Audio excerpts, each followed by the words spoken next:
You're going to meet with Amy Burns and her pressure group. What are you going to tell them? Well, I'm going to tell them what I've told you.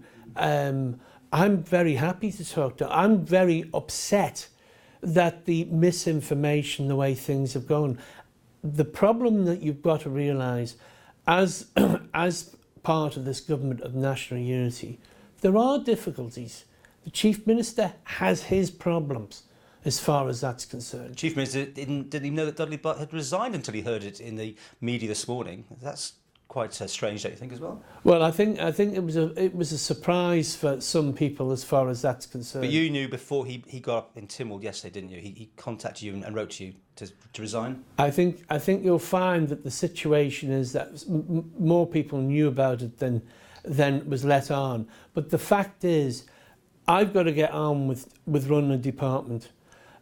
We've had our concerns for a while. The issue has been the line's been drawn under it, and I have to get on with now making sure that we work within ever-increasing fiscal restraints. Are you going to stay with this? You're not going to resign your position. You're going to stay with the government of national unity, albeit it's slightly tarnished this morning. Well, I don't think it is tarnished. I think the point is the fact that what we are trying to do, we've got the first budget hopefully in the bag. After this budget, we will be able to get on with the real issues, get on with the real strategic issues that needs to be addressed. Many of the things that members raised are concerns of mine, but I do think that many of the members need to be consistent when they're talking about wanting to have the hawks cut back, and then they're screaming about the effects of the cutbacks.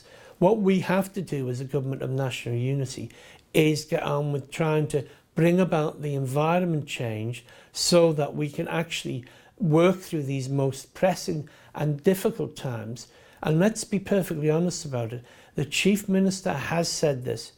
I will support the Chief Minister as far as these issues are concerned, so long as I believe that he has the sincerity and the commitment to bring about the political change so that we can protect the massive social improvements that we've had over the last 20 years. Well, two members didn't vote for the budget, and Brenda in particular, Mrs Cannell, actually stated it was over the education amendments. Your comment on that? Well, I mean, Brenda's Brenda. Let's be perfect. Well, everyone keeps saying Brenda's Brenda. And the situation is the same with Mr Quirk. I've got to try and run a school service. I've also got to, I also have to run, try and work within a national parliament as far as that's concerned. Just answer this though finally, Mr Karran. If you were outside of government, if this was last year, before you entered as a minister, wouldn't you be the first one that would have voted against this budget? The situation is... Would you have voted against it? No, I wouldn't have. If there was a sincere commitment to changing the environment of politics. Do you believe that would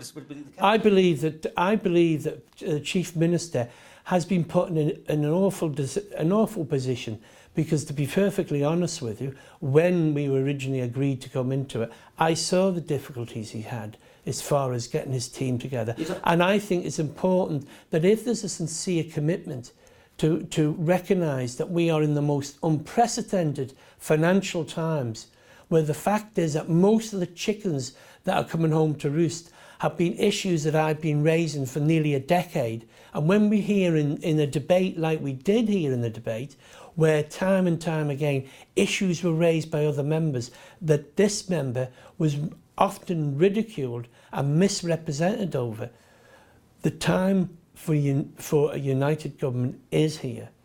And at the moment, in times of any responsible democracy, we all work together and put our personal animosities and our personal views to one side in order to protect for the greater good of making sure that this nation survives.